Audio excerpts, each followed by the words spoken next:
സുനൂസ് kitchen ടൈൽസിലേക്ക് എല്ലാവർക്കും സ്വാഗതം. ഞാനിവിടെ നിന്ന് ഉണ്ടാക്കാൻ പോകുന്നത് നെയ്യപ്പമാണ്. അതിന് വേണ്ട സാധനങ്ങൾ എന്നൊക്കെയാണെന്ന് നമുക്ക് നോക്കാം. മെഷർമെൻറ്റ് കപ്പിന് 2 കപ്പ് പച്ചരി ഞാൻ കുതിർത്ത് വെച്ചിട്ടുണ്ടായിരുന്നു.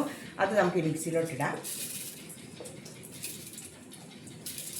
ഇതിനകത്ത് ഞാൻ ഒരു 1.5 സ്പൂൺ അവൽ ചേർത്തിട്ടുണ്ട്. അവലും കൂടെ ചേർത്തിട്ടുണ്ട്.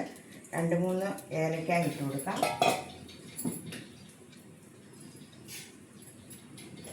നമ്മൾ ഇതിനകത്ത് ശർക്കരപ്പാനി ചേർത്താണ്. ഞാനൊരു 200 ഗ്രാം ശർക്കര ഉരുക്കി അരിച്ച് വെച്ചിട്ടുണ്ട്. അത് നമുക്ക് ഇതിനകത്ത് ഒഴിച്ചു കൊടുക്കാം.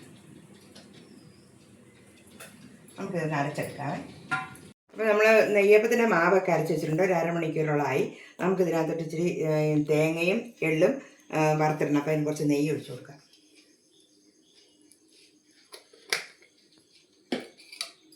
നെയ്യ് മൂത്തിട്ടുണ്ട്.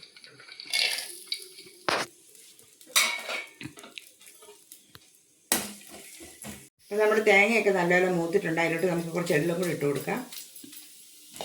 ആ നെയ്യോടുകൂടി തന്നെ നമുക്ക് ഇത് മാവിലോട്ട് ഒഴിച്ചു കൊടുക്കാം.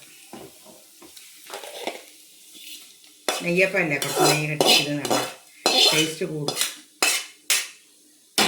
നമുക്ക് ഇച്ചിരി ജീരകവും കൂടി ഇട്ട് കൊടുക്കാം. ജീരകം ഞാനിത് വറുത്ത് പൊടിച്ച് വെച്ചിരിക്കുന്നതാണ്. അതും കൂടെ നമുക്ക് ഇതിനകത്ത് ഇട്ട് കൊടുക്കാം. അപ്പോൾ ഏലക്കയെല്ലാം കൂട്ടിയാണ് നമ്മൾ അരച്ചത്. അതുകൊണ്ട് ജീരകം മാത്രം മതി. നമുക്കിത് നല്ലതായിട്ട് ഇളക്കി കൊടുക്കാം. അപ്പം മാവിൻ്റെ പരുവമെന്ന് പറയുന്നത് തീരെ വെള്ളവും ആകരുത്, ഒത്തിരി കട്ടിയാകരുത്. ആ ഒരു പരുവത്തിന് വേണം ഞാൻ കലക്കി വെച്ചേക്കുന്നത്. ഇനി നമുക്ക് നെയ്യപ്പം ഉണ്ടാക്കാൻ തുടങ്ങാം.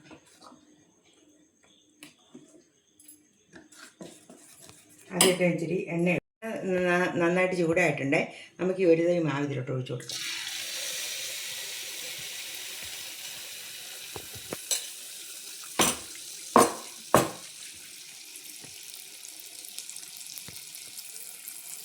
വെച്ച് നമുക്ക് പൊങ്ങി വന്നിട്ട് നമുക്കിന്ന് മറിച്ചിട്ട് കൊടുക്കാം. ചെറിയ തീ വേണം വെച്ച് കൊടുക്കാനേ, ഇല്ലെങ്കിൽ ആകെ ഉള്ളു വേഗത്തില്ല. അപ്പം തീ കുറച്ചിട്ടിട്ട് വേണം വേവിക്കാൻ. അപ്പോൾ നമ്മുടെ നെയ്യപ്പം ശരിയായിട്ടുണ്ട്. നമുക്കൊന്ന് കോരിയെടുത്ത് പാത്രത്തിലിട്ടിടാം. നമുക്കപ്പോൾ ഇനി എല്ലാം ഓരോന്നോരോന്നായിട്ട് ഉണ്ടാക്കിയെടുക്കാം. നമ്മുടെ സ്വാദിഷ്ടമായ നെയ്യപ്പമൊക്കെ ഇവിടെ റെഡി ആയിട്ടുണ്ട്. എൻ്റെ ഈ വീഡിയോ ഇഷ്ടമാവുകയാണെങ്കിൽ ലൈക്ക്, ഷെയർ, സബ്സ്ക്രൈബ് ചെയ്ത് സപ്പോർട്ട് ചെയ്യണം. Thank you.